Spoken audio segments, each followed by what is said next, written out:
Good afternoon, everyone. Thank you for joining us for today's program, Solidarities, Realisms in Southeast Asia, 1950s to 1980s. My name is Eugene, and I'm the Deputy Director of Curatorial and Research here at the National Gallery, Singapore. I'm also today's moderator, and very glad to welcome everyone to today's session. Our panel today is held in conjunction with our ongoing exhibition titled Chua Directing the Real, that ends on 20th November 2022.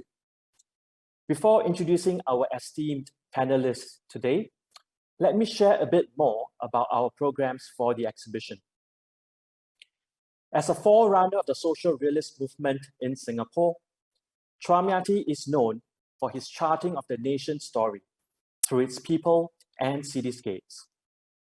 But the exhibition highlights how Chua carefully directed his striking scenes to act as windows into the world, not necessarily as it was, but as he wanted to portray it to be. Exploring the idea of mise-en-scène, the exhibition programming unfolds in 3 acts. Using 3 key paintings by Chua as entry points to look at themes that underpin the artist's practice that continues to resonate with society today. This panel is part of Act 1 of the programs. It uses Chua's 1974 painting titled Workers in a Canteen as a point of entry to explore the role of socially engaged art in changing times. The painting, which depicts a bustling scene of workers on their lunch break, which Chua created in his studio after taking photographs of scenes in Singapore's Jurong shipyard. The work finds resonance with a wider body of work created by Southeast Asian artists in post-war years. During this time, many countries in the region were embroiled in the struggle for independence and freedom from colonial rule. Artists across the region responded emphatically to these developments, and the period saw a rise of socially engaged ways of thinking about and making art that sought to bear witness, express solidarity, and advocate for change. We have invited today some of our esteemed colleagues from across the region who have been actively contributing to research on this charged period in the art history of Southeast Asia.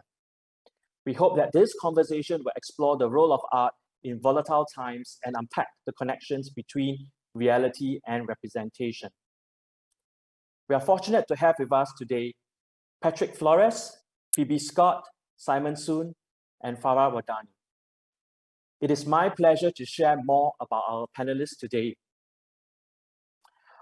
We have also asked our panelists to kick us off by giving a short 10-minute presentation on each of their geographical country focus areas. These will help us to provide a quick introduction to some of the region's key artists and artworks before we move off into the panel discussion. A short note on the structure of our panel discussion before we begin is that there will be time for questions and comments today, so no worries. Please do feel free to leave us your questions in the Q&A section at any point.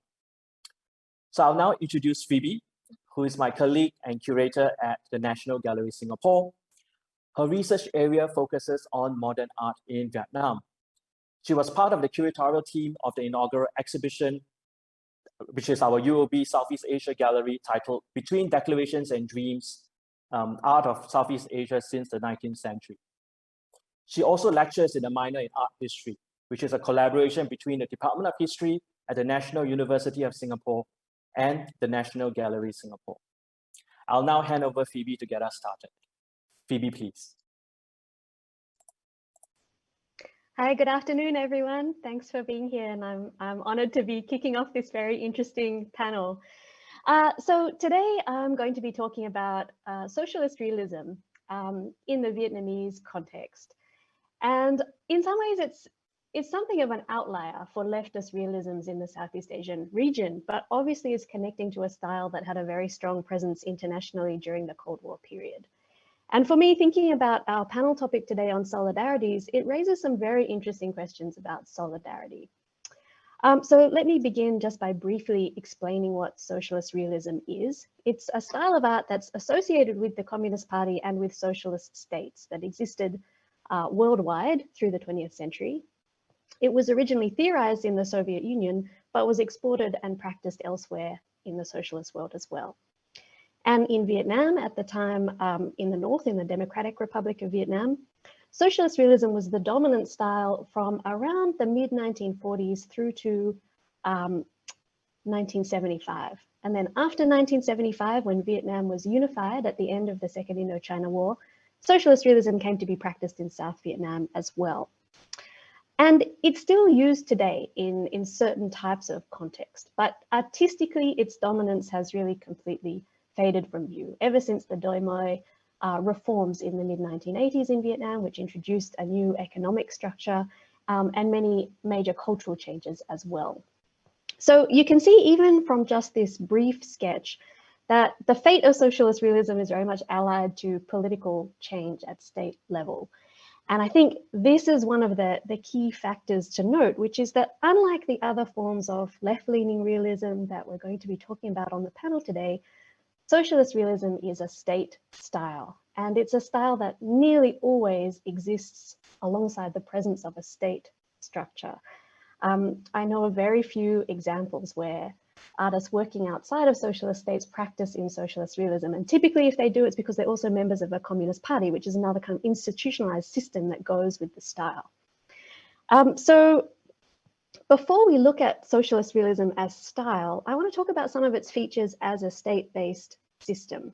So if I could have the next slide, please.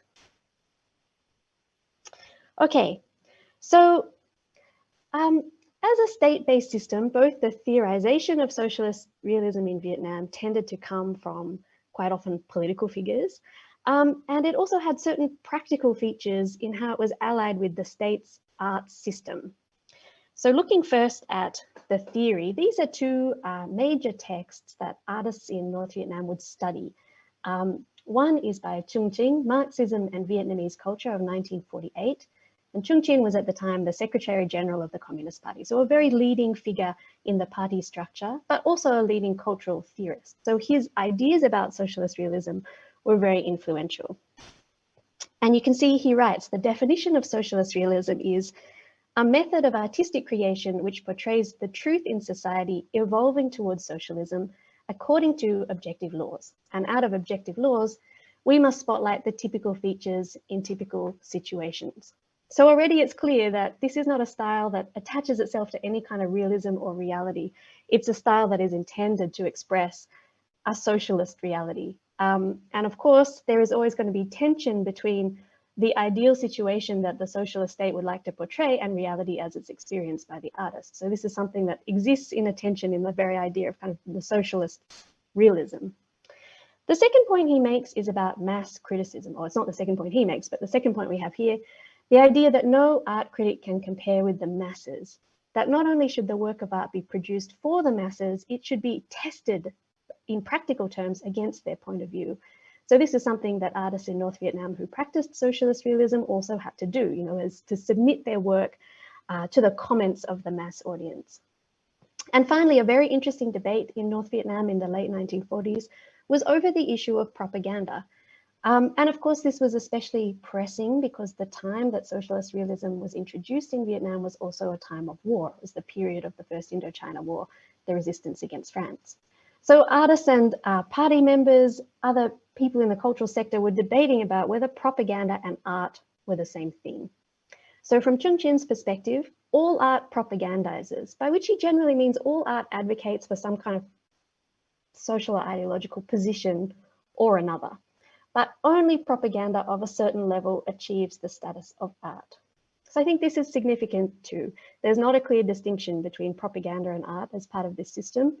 And I think many of the comments that Trung Trinh makes throughout his important text really show that this is a style that is instrumentalized for certain purposes. We also have an example from the letter of President Ho Chi Minh. He wrote directly to the painting exhibition in the resistance area in 1951 with a famous slogan, "Culture and art is also a front. You are soldiers on that front." So again, it was a time of war, but also giving the artists a kind of expectation that they're advocating in the revolutionary struggle. And After the war ended and the institutions of the Democratic Republic of Vietnam began to be established, there were certain practical features where we can see that socialist realism was really integrated into a state system for art. So there was no longer really any private market for art. The state was the most significant patron for art. Artists were also organized into a professional association known as the Artists Association, a sub-branch of the Ministry of Culture, which was responsible for things like access to exhibitions, materials, travel, and even salary. So as an association, they also potentially played a gatekeeping role in defining what art was acceptable to be publicly shown. So this meant that it was very difficult for artists to work outside of this system if they wanted to successfully make a living as an artist. And finally, another practical feature was the movement of artists and ideas within the network of the countries of the socialist world. Okay, so all of these factors kind of show the integration between style and state. Let's have a look on the next slide at more features of socialist realism in Vietnam stylistically. So what makes a work recognizable as socialist realism within the Vietnamese context specifically? One of the main issues is subject matter. The subject was expected to be workers, farmers, soldiers, or content from revolutionary history, as in this work, which is representing the Nha Tinh Soviets, which was a revolutionary movement of the 1930s, a widespread protest in central Vietnam, an anti-colonial protest in which the protesters also tried to establish a form of collective government, and it was heavily repressed by the colonial state. But it became a historical kind of precursor image for the ultimately successful revolution of the 1940s. And so these artists are kind of looking back on this history and glorifying it in this work. But interesting to consider that one of the key features of socialist realism is supposed to be visual and narrative legibility. That's why typically it was supposed to be an expression that was very easy for people to understand, where nothing about the formal qualities of the style interfered with the presentation of the key moral or narrative message of the work. But often this might intersect with other considerations of the artist or other considerations within the art system. Things like nationalism or use of materials might impact the visual and narrative legibility of the style. So for example, this work, we can see it's made of Vietnamese lacquer, and painting in Vietnamese lacquer was a legacy of the Vietnamese colonial period. And here, the medium's been used to convey revolutionary subject matter. But in some ways, there's lots of features of this medium that actually kind of interfere with the pure narrative legibility of the work, if we're going to talk about it in terms of conveying the socialist message. So while we can see the massive figures as they move across the center of the picture plane in the kind of surge of protest movement, we can also see quite a lot of landscape detail, for example, or in the foreground, this small wall has been inlaid using eggshell inlay, and it's quite a strong visual feature. Similarly, the color palette, which is because of certain constraints in the lacquer medium, the kind of reds, the golds, the browns, these all kind of complicate the image. And finally, collaborative production.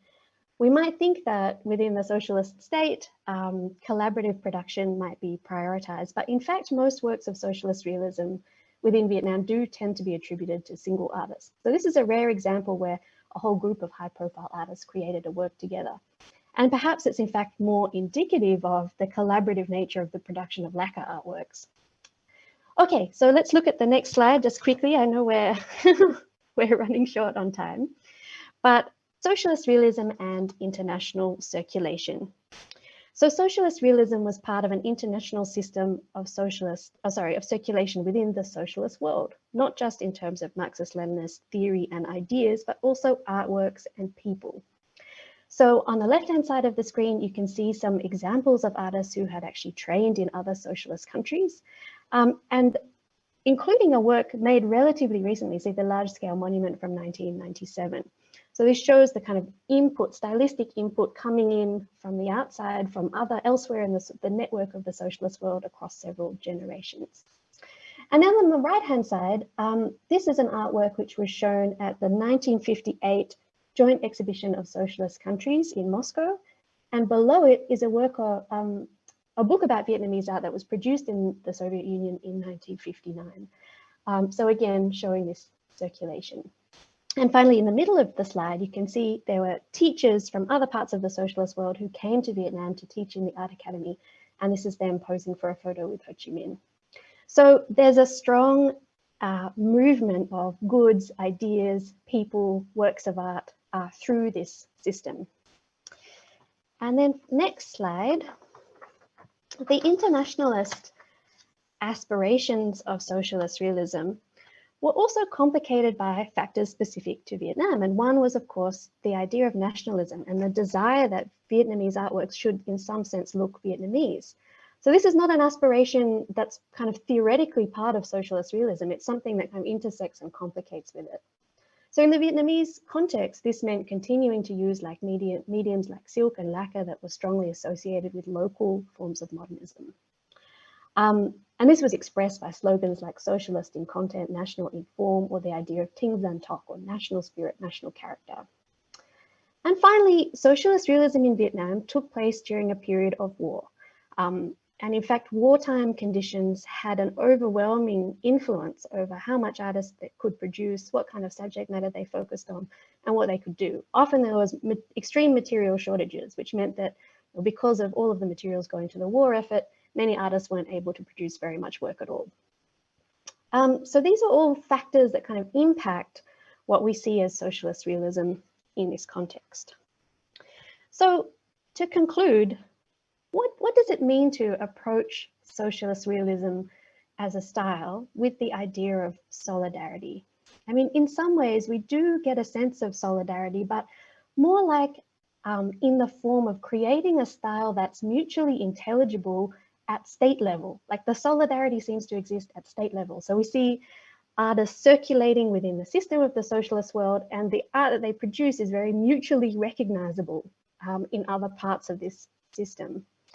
But I think we also have to understand that socialist realism as a style was in many respects enforced by state structures.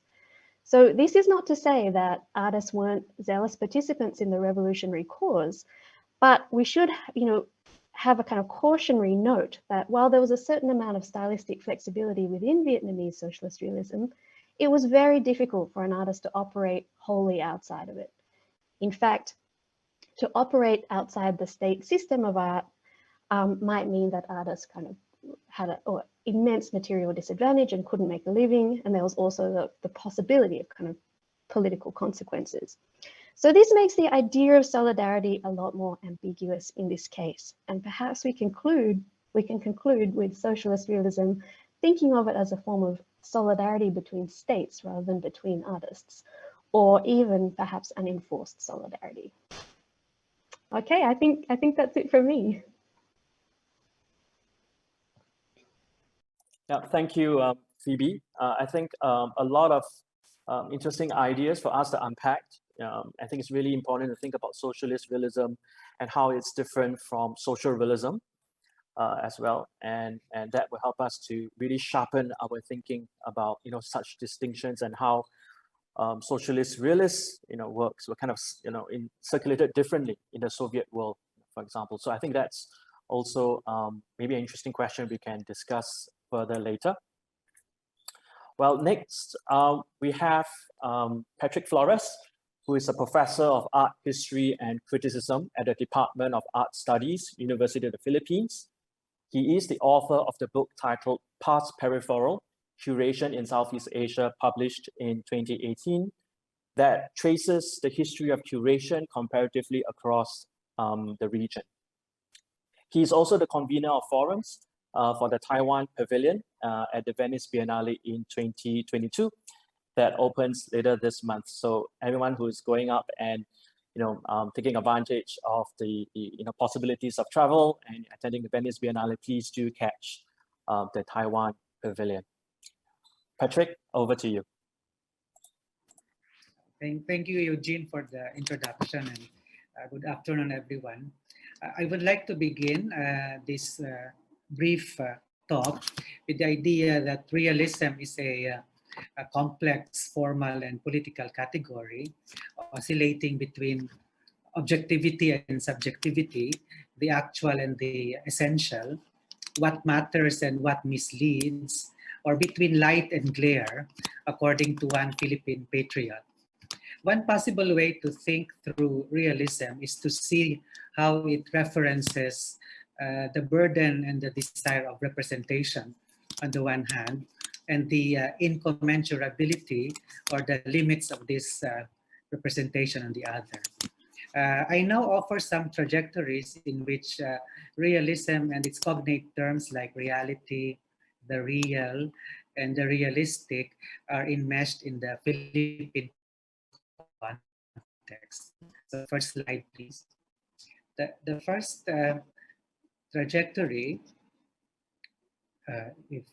the first trajectory is the modern, which has been read as a critique of academic repetition and an institutional authority that has generated the ideal and therefore not the real.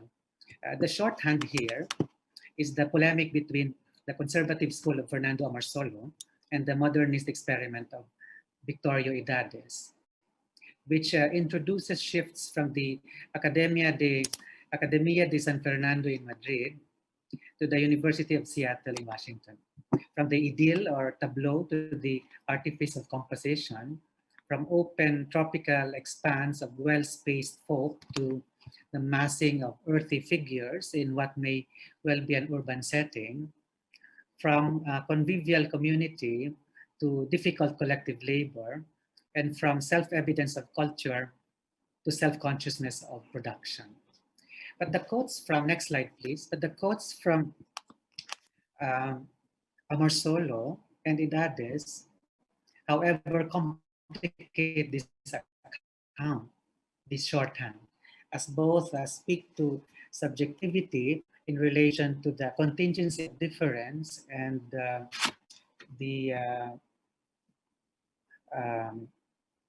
of the contingency of difference and character. So I'd like to read this quotes. According to Amarsolo, you see different actual things because the action of people are all different, depending on the subject. This is how I can make a realistic work. I even seek out places just to study different environments, specifically how the sun hits at a particular time. I really like to paint the high noon when the sun's effect is at its most intense. And according to Idades, to the young struggling Filipino painter, be diligent in the observation of nature. Draw every day, draw relentlessly, never stoop to prettify, instead reveal and mask the character of an object. So I think the shorthand, the binary opposition between Amarsolo and Idades is complicated by these quotes, but I cannot further elaborate because of time constraint, but this is a quite interesting juxtaposition. The second trajectory, next slide please. The second trajectory is Neo-Realism, which was an expansion of the early modernism that was mainly post-impressionist to include more styles like cubism, fauvism, and expressionism. This was not an abandonment of realism, but its revision via an argument around creation and recreation, negation and reconstruction, fragment and tumult that may lead to essence. And the neo-realists in the Philippines were influenced by an Italian literary critic, Francesco De Santis, and they would quote him as part of their manifesto, so to speak, and I'd like to read this. To create reality, an artist must first have the force to kill it, but instantly the fragments draw together again, in love with each other, seeking one another, coming together with desire, with the obscure presentiment of the new life to which they are destined, and the first real moment of creation in that tumultuous and fragmented moment when those fragments find a point, a center around which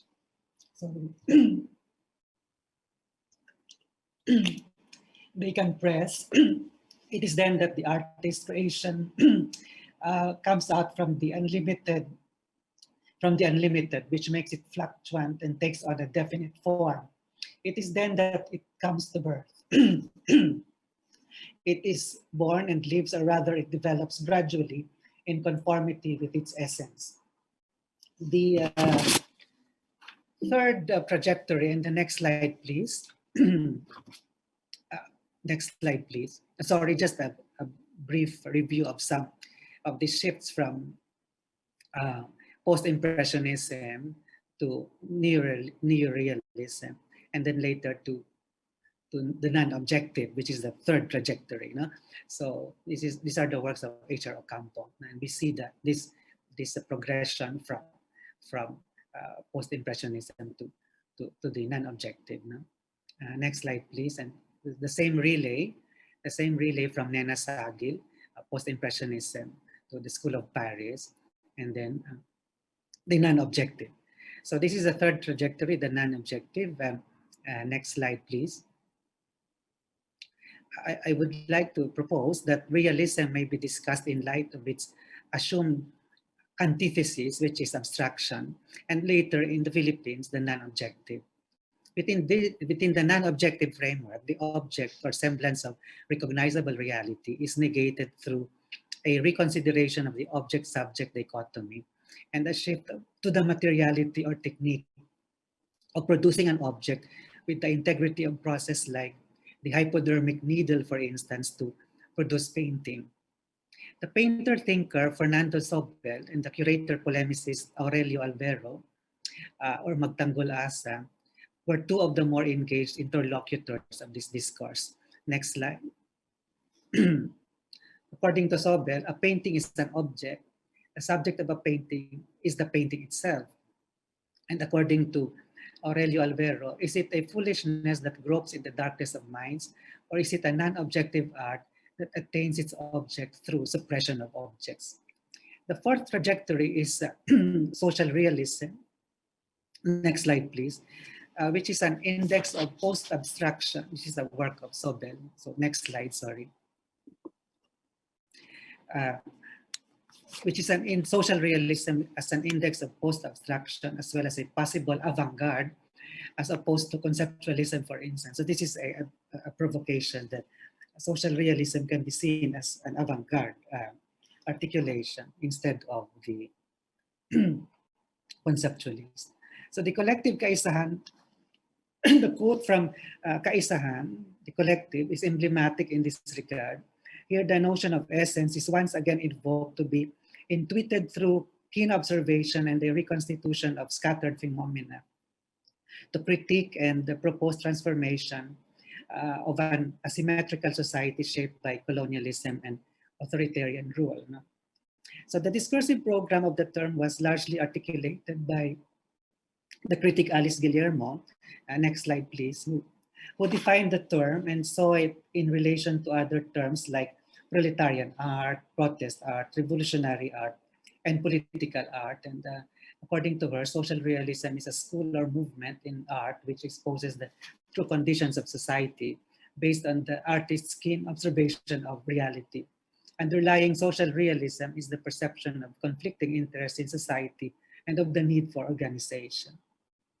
The reconstitution of reality in social realism responded to a range of impulses. The first is, next slide, Catholic imagery and iconography and the affect of suffering and salvation. Next slide. Yeah, some examples of those. Next slide, please. Yeah, and so I just like to create this long arc of Catholic imagery from the colonial period to the 70s, to include the modernist period as represented by H.R. Ocampo, which we saw earlier. Next slide. The second impulse is abstraction as an element in social realism, from color-filled, hard-edge, and minimal art, which may hint at the unrepresentability of context. So I'm just thinking about abstraction as part of the repertoire of social realism to overcome or transcend the binarism between abstraction and social realism. So I'm trying to think through the possible third moment in which the two supposedly binary opposites come together in a particular form. So this is the work of Benedicto Cabrera, shaped, that strongly influenced social realism. Next slide. And the work of Edgar Talusan Fernandez, which might be allude to minimal sculpture. And then the third impulse would be, next slide, the archive and graphic art to include advertising, which may allude to mechanisms of the instrumentalization of history and commodification and resistances to it through the palimpsest, a bit of bricolage, and perhaps proto-montage. Next slide. The last trajectory, which is academic realism, which implicates European and American colonialism in the Philippines, but held out as well the possibilities of political allegory in the work Spoliarium by Juan Luna, which was awarded a medal at the Madrid Exposition in 1884 and moved the future national hero Jose Rizal to exclaim that in light of this triumph, genius knows no country, and a colony that reared this genius deserved universal patrimony. The scene of gladiators being despoiled in the Roman Colosseum was interpreted by Philippine patriots in Europe as evoking colonialism. History painting, which was influenced by academic realism, thus became a historicized painting. This painting became part of the repertoire of social realism, as seen in the work of the early coterie NPA A71 and NPA 72, in which the spoliarium mise-en-scène is appropriated, introducing words like American imperialism, bureaucrat capitalism, and feudalism as part of the colonial continuum and the disruption of art historical coherence. In the year 2000, next slide please. In the year 2000, a group of artists, including well-known social realists like Jose Tense Ruiz and Al Manrique, did a digital print Moliarium, a response to Spoliarium in the era of malls and the internet. 4 meters tall and 7 meters wide, it freely poached on cyberspace for stimuli to reimagine the Spoliarium. Next slide, please. I was able to put up a Moliarium at the National Museum in a room adjacent to the hall where the Spoliarium is inordinately honored. So thank you very much. Thank you, Patrick. And it's really important how you have also unpacked, the different ways in which we can think of realisms, whether is it through reality, the real, or the realistic, and giving different ways in which we can also rethink about realism in terms of, whether is it a modern neo-realism, academic realism. So I think these are ways in which we can think of, especially I think the archive and the graphic is something we can also pick up again in terms of its relation to realism. All right, so next we have Simon Soon, who's a senior lecturer at the University of Malaya in Kuala Lumpur. And his research covers post-war left-leaning art movements in Singapore, Malaya, Malaysia, Indonesia, Thailand, and Philippines from the 1950s to the 1970s. Simon is also a member of Malaysia Design Archive and is currently a research fellow at the Getty Research Institute. Over to you, Simon. Okay, good afternoon, everyone. It's nice to reconnect with all my fellow colleagues. So following from Patrick and Phoebe's contextually rich and thought-provoking presentations, I think it might already appear equally clear and confusing to you that the term realism contains a spectrum of meaning that ranges from stylistic convention to a kind of moral sensibility. I think partly this is because realism is often conflated with the adjective realistic, and we tend to use the adjective realistic in everyday speech when describing the degree in which a form of image representation appears true to life, right? So, but instead, art historians like to describe realistic approaches to representation with the term naturalistic or naturalism.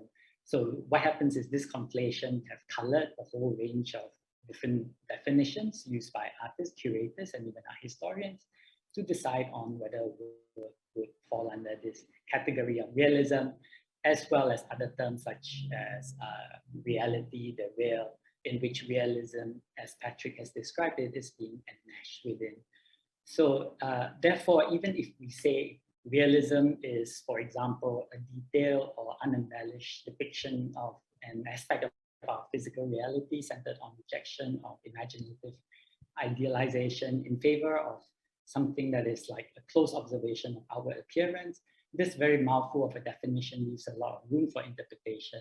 And the paradox that is, what happens is that there's a paradox that by focusing on unidealized subject matter and events that were previously rejected in artworks, over time artists have then interpreted close observation of outward appearances in many different ways and explored different formal languages to arrive at the desired authenticity in representation. What I want to suggest here in my presentation is that even with the cohesive tendency of nationalist imagination through which we can frame or qualify something as realism in the Malaysian context, for example, competing realities within the fabric of Malaysian society have often called for competing forms of realism, right? And maybe what we need to understand is how the term gains meaning through active usage. And I want to explore the contours in which how this term is being used and look specifically also at the writings of an art critic by the name of Siti Zainul Ismail to suggest that closer reading of a wider range of essays on art criticism of the past might allow us to see the terminologies gain meaning through usage rather than simply being defined conclusively. Can I have the first slide, please? Sorry, this is the entry slide. Can I please have the next slide? Thank you. So by and large, the writing on Malaysian art history have tended to attribute realism to the artworks of Angkatan Pelukis Semenanjung, an early art association with a Malay membership founded by Sumatran-born artist Hussein Enas, with a strong inclination towards a true-to-life depiction of the human figure. Scholars such as Zainul Abidin Ahmad Sharif or Zabas have argued that for members of Angkatan Pelukis Semenanjung, the figurative genre was seen as an important tool to carry what he calls a distinctive Malay-centered voice in the art scene and a self-conscious projection of the Malay ethos. Therefore, by placing the human figures in their landscape, APS artists turn the local body into a signifier that names the land and gives identity and physical to the physical and social world that is depicted. Now, Hussein Enas is clearly not only concerned with depicting Malay reality. For example, in his Malaysian series, a book commissioned published in 1963 to commemorate the founding of Malaysia, it consists of a large spectrum of social portraits representing people of different backgrounds, cultures, and professions. While these portraits can be described as realistic, Hussein Enas's depiction of these human figures principally as how he depicted these human figures was principally as an idealized social type. Moreover, this social world represented here is not necessarily partisan towards trying to capture something distinctive or the individuality of the subject, let alone was it partisan towards the marginalized. So in turn, the term social realism, when used in the Malaysian art history, is then assigned to most morally inflected sensibility derived from Chinese language artistic communities and movements that were principally more active in Singapore. These movements have wider cultural reach across Malaya before the separation of the two territories into distinct independent nation states. Though based in Singapore, Li Bun Wang's painting of the laborers that you see on the screen entered the National Art Gallery of Malaysia's collection owing to its inclusion in the Nanyang Artist Retrospective held at the gallery in 1979. The work here, I guess, is brought up as an example of the type of political commitment that social realist artists had towards recording scenarios that are often considered unsightly, and also recognizing in their paintings people that are often considered as inconsequential. Painting, therefore, not only record their visibility, but also acknowledge their presence within the same social fabric as the idealized figures painted by Hussein Enas and see that they belong to the same modern progressive nation state. So can I have the next slide? In other instances, scholars and art experts have also used the register of realism in much more expanded form. It is used at its most foundational level as a comparative qualifier. So for example, in describing the 1968 Salon Malaysia, P.K. Sabapati in his 1994 essay on Vision and Idea notes that members of Angkatan Pelukis Semenanjung protested against the method of categorizing artworks adopted by the Salon, which they perceived to be partial towards abstraction and bias against big realism, and removed their submission. It is clear from this usage pertaining to form, realism's figurative concern is starkly set against abstraction's more formal propensity. So in another instance, next slide,